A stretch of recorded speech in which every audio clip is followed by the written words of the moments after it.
이더리움 현물 ETF가 드디어 승인이 되었습니다. 네, 이제 비트코인, 이더리움 현물 ETF를 투자할 수 있습니다. 생각만 해도 믿기지가 좀 않으시겠지만 그렇습니다. 승인이 되었고요. 근데 왜 우리는 아직 부자가 되지 않았을까요? 이더리움은 아직 바닥을 치지 않은 걸까요? 이런 가격 관련된 이야기 모두 오늘 나눠보겠습니다. 안녕하십니까. 사라제키 리모트와 함께하는 데일리 크립토 뉴스의 사라입니다. 반갑습니다. 데일리 크립토 뉴스는 비트코인, 이더리움, 전세계 암호화폐, 블록체인 업계 소식을 매주 평일 전해드리고 있습니다. 5월 24일 금요일 에피소드 시작합니다. 5월 23일 목요일 오후 4시경 미국 동부표준시 기준으로 당시 코인데스크 기사에 따르면 게리 겐슬러 미국 증권거래위원회 위원장의 목요일 관련 발언이 정리가 되어 있습니다. 위원장은 목요일에 이더리움 상장지수 판수에 대한 기관의 결정을 미리 공개하는 것을 좀 거부했습니다.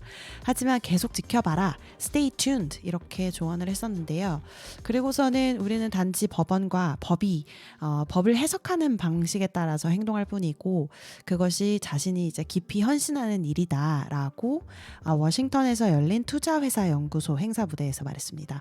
이는 올해 초에 현물 비트코인 ETF에 대한 SEC의 접근 방식을 거부한 워싱턴 DC의 순회항소법원의 결정에 대한 발언이기도 한데요.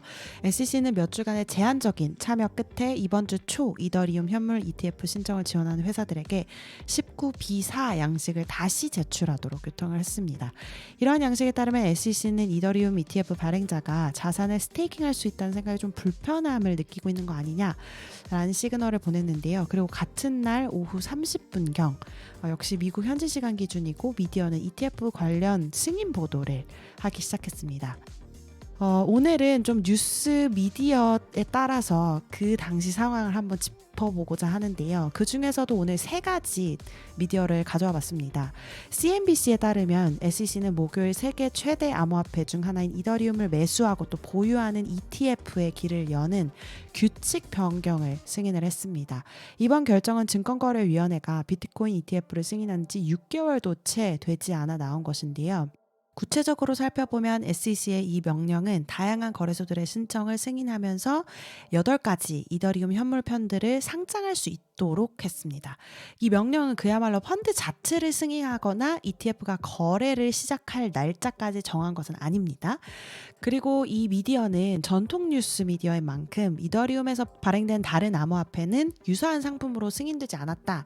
이런 이야기나 이더리움 스테이킹이란 무엇인가 라는 기본적인 정보들도 많이 다루고 있었습니다.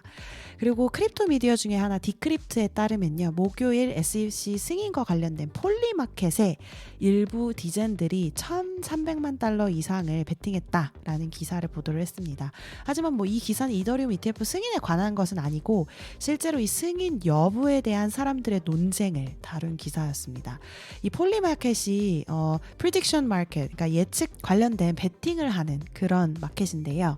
이 베팅에는 과연 SEC의 승인이라는 것이 무엇을 의미하는가에 대한 구체적인 규정이 없었기 때문에 이런 사태가 일어난 것이다 라고 정리를 했습니다.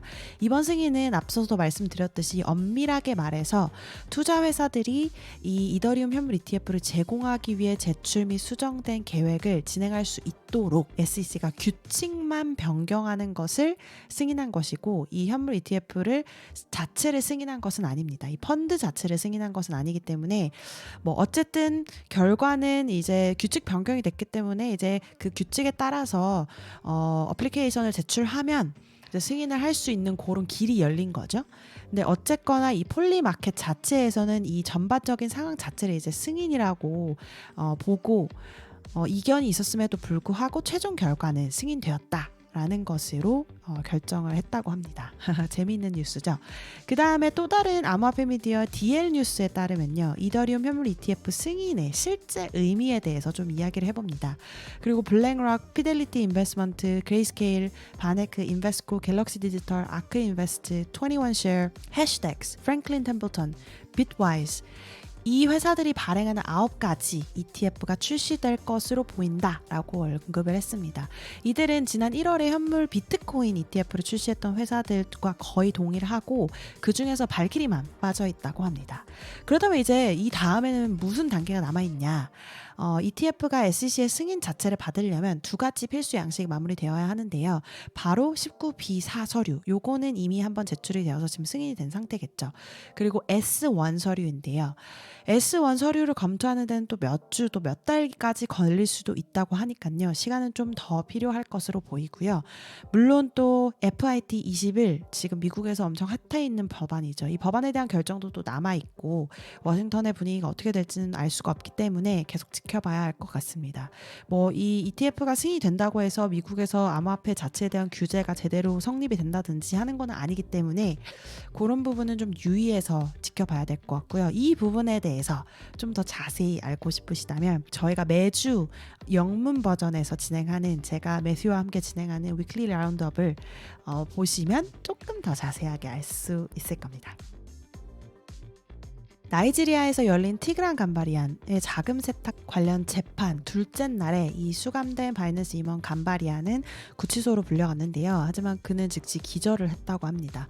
간바리안은 변호사의 부축을 받으면서 의자로 옮겨져서 좀 회복을 했는데요. 수석 변호사 마크 보르디는 간바리안이 수감 8주째를 맞이하면서 건강이 좀 악화되었다. 그래서 좀 쓰러진 것 같고, 어쨌거나 법원에 의사소견서를 제출했고 좀 재판 재개일을 연기를 하자 이렇게 요청을 해서 에메카 누아이트 판사는 이에 동의를 했고 6월 20일 그리고 21일로 재판 재개일을 정했다고 합니다. 뭐 상태에 대한 자세한 내용 공개되지 않았는데요. 아무래도 정말 힘든 상황이겠죠. 그 원래 같이 붙잡혔던 사람은, 다른 임원은 이미 탈출한 상황이어서 간바리안이 이제 이 재판 기다리는 동안 석방을 좀 해달라라고 했는데 그것도 거부된 이유도 그 사람 때문이었으니까요. 근데 어쨌거나 이와 관련해서 5월 초에 바이낸스 CEO 탱이 나이지리아 관리들이 국가와의 분쟁을 해결하기 위해서 1억 5천만 달러에 달하는 암호화폐를 뇌물로 요구했다라는 폭탄 발언까지 한 상황이라서 과연 이 재판이 나이지리아와 바이낸스 관계가 어떻게 진행이 되는데 좀 역할을 할지, 그리고 전체적으로 바이낸스가 나이지리아에서 어떤 상황으로 좀 타개를 할 수 있을지, 아니면 이제 뭐 마감을 할지 종료를 할지, 이런 부분들이 걱정이 됩니다. 계속해서 한번 보고 드리겠습니다. 15년간 프로 포커 선수로 활동했던 로이 바신이라는 암호화폐계의 인플루언서죠. 지금은 제네카로 알려져 있는데요. 한때 NFT 포트폴리오가 8자릿수 달러까지 치솟았다고 합니다. 그러면서 또 다시 바닥으로 곤두박질 치는 것까지 목격을 했다고 하는데요.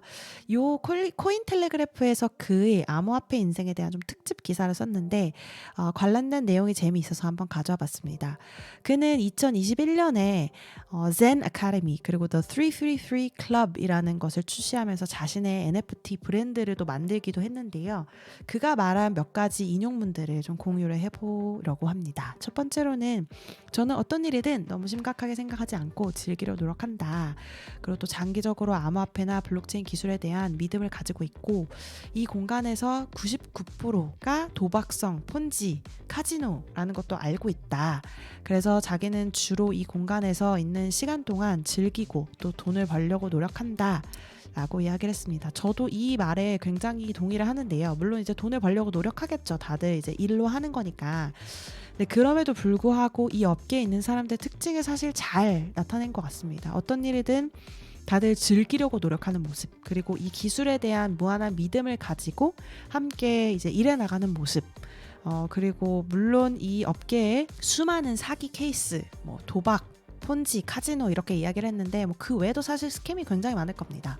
99%라고 얘기했는데 뭐 그렇게까지 많은지는 저도 뭐 퍼센트로 말하기는 좀 어렵지만 굉장히 많다고 생각을 하고, 그럼에도 불구하고 이 근본적인 기술과 이 커뮤니티와 이 업계에 대한 신뢰, 이런 것들을 가지고 즐기려고 노력하는 모습, 저도 굉장히 공감을 했고요. 두 번째로 그가 한 이야기가, 몇 년 동안 이제 많은 시도를 해봤지만 기본적으로 2023년 말에 깨달은 것은, 자기는 회사를 운영하고 싶진 않다.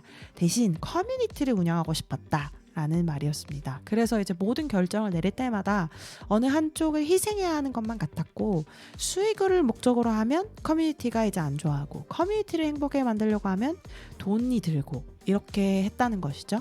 저도 이 말에 굉장히 좀 동의를 하고, 아무래도 암호화폐 그리고 특히 NFT 같은 경우는 커뮤니티가 시작이 되는 그런 프로젝트이기 때문에 수익을 낸다는 것이 아직까지는 거의 제가 생각했을 때는 78, 80% 이상 커뮤니티 혹은 회사들이 겪고 있는 어려움이라고 생각을 합니다. 그래서 이 부분을 좀 허심탄회하게 잘 내놓은 것 같고요. 마지막으로 더 중요한 인용문이 하나 남아있는데요.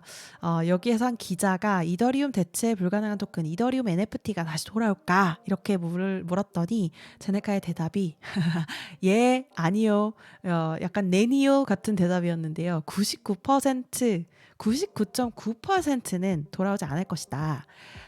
그럼에도 불구하고 0.1%의 찬스로 모든 사람의 마음을 놀라게 할 아주 극소수의 프로젝트가 있긴 있을 것 같다라고 이야기를 했습니다. 물론 그럼에도 불구하고 우리가 2022년 느꼈던 그런 NFT 붐은 다시 오지 않을 것이다 라고 이야기를 했습니다. 사실 NFT가 처음 그 개념이 생겼을 때 저도 기억을 하거든요.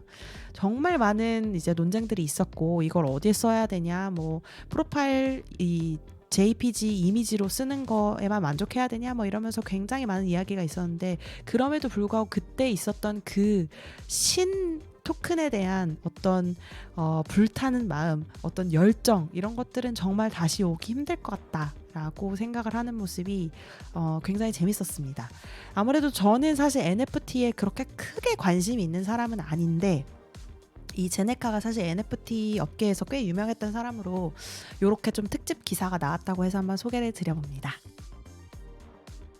오늘의 새로운 프로젝트는요, 아이런이라는 프로젝트인데요. 이 아이런은 세계 최초의 기관형 온체인 은행을 구축하고 있다고 합니다. 기관급 그리고 토큰 네이티브 뱅킹 그리고 외환 및 결제 솔루션으로 디지털 자산 생태계를 지원한다. 이런 의미로 이 온체인 은행을 구축하고 있다고 하는데요. 정식 라이센스도 갖춘 유럽 은행을 설립 중이라고 합니다. 그래서 API도 제공하고 B2B 전용으로 하는 온체인 뱅킹 서비스라고 보시면 된다고 하네요. 이런 아이런의 기술 스택의 핵심은 고성능 은행급 블록체인인데요. 소위 아이언체인이라고 부르고 있고, 이 아이언체인은 은행에서 발행한 법정 화폐 거래를 연중 무휴로 24시간 실시간으로 처리하도록 된 프라이빗 블록체인 서비스라고 합니다. 그래서 우리가 보통 사용하는 아이벤, 스위프트 이런 외환 거래를 할 때 사용하는 이 기술들을 대체할 수 있는, 하지만 블록체인 네트워크에서 해결할 수 있는 이런 인프라를 제공하려고 한다고 합니다. 저는 여기에서 관심 있는 부분이 이 유럽 규제 기준을 갖춘 라이선스를 따르려고 한다는 부분인데요. 가능할지 이 부분은 사실 좀 미지수지만, 그럼에도 불구하고 아예 그러면 내가 은행들을 다 섭렵할 수 있는 이런 B2B 프라이빗 블록체인을 만들어 보겠다 하는 이런 열정은 저는 정말 대단하다고 생각합니다. 왜냐하면 아무래도 블록체인을 서비스를 만들고 웹2에 있는 은행들을 데려오는 것, 파트너십으로 데려오는 것이 사실 더 힘들 수도 있거든요. 차라리 내가 그냥 만들어 보겠다 하는 것도 굉장히 좋은 시도라고 생각을 합니다. 자, 그럼 오늘 암호화폐 시장 한번 볼까요? 공포와 탐욕 지수를 보시면 74로 탐욕에 계속 머물러 있고요. 오늘 소식을 전하는 한국 시간 오후 6시 5분 기준 비선 코리아 차트를 한번 보시면요. 현재가 1위는 역시 비트코인이고요. 0.4% 내려간 9,367만 9천 원에서 거래되고 있고요. 2위는 연 파이낸스 0.51% 내려간 957만 4천 원. 3위는 이더리움 1.76% 내려간 512만 8천 원. 4위는 메이커 2.84% 내려간 383만 8천 원. 5위는 BNB 0.61% 올라간 82만 8천 원. 6위는 비트코인 캐시 1.7% 올라간 68만 2,500원. 7위는 솔라나 2.54% 내려간 23만 400원. 8위는 아베 3.3% 올라간 13만 4,700원. 9위는 일루비움 3.34% 올라간 12만 7,500원. 10위는 비트코인 SV 0.62% 내려간 8만 7,650원에서 거래되고 있습니다. 지금 녹음하는 도중에 갑자기 비가 엄청 오기 시작하네요. 약간 잡음이 있더라도 이해 부탁드립니다. 전해드립니다. 인터내셔널 마켓으로 넘어가셔서요. 빅디그리로 넘어가 보시면요. 탑 크립토 게이너 1위는 Audius라는 프로젝트의 토큰 티커 AUDIO 토큰이 57.84% 올라간 0.2593달러에서 거래되고 있고요. 탑 크립토 루저 보시면 1위는 X Carnival이라는 프로젝트의 토큰 티커 XCV 토큰이 30.51% 내려간 0.0024달러에서 거래되고 있습니다. 탑 트렌딩 크립토를 보니까 폴리문 7위로 올라와서 계속 거래되고 있고요. 9위에 벙크가 올라왔네요. 그리고 10위에는 카르다노 ADA 토큰 올라와 있습니다. 오늘 5월 24일 금요일 데일리 크립토 뉴스 소식은 여기까지 전해드립니다. 저희가 새로운 뉴스레터 시작을 했거든요. 메일리에서 구독해 보실 수 있고요. 저희 에피소드 소개란에서 링크 확인해 보시기 바랍니다. 자, 그러면 다음 주 월요일 다시 뵙겠습니다. 감사합니다.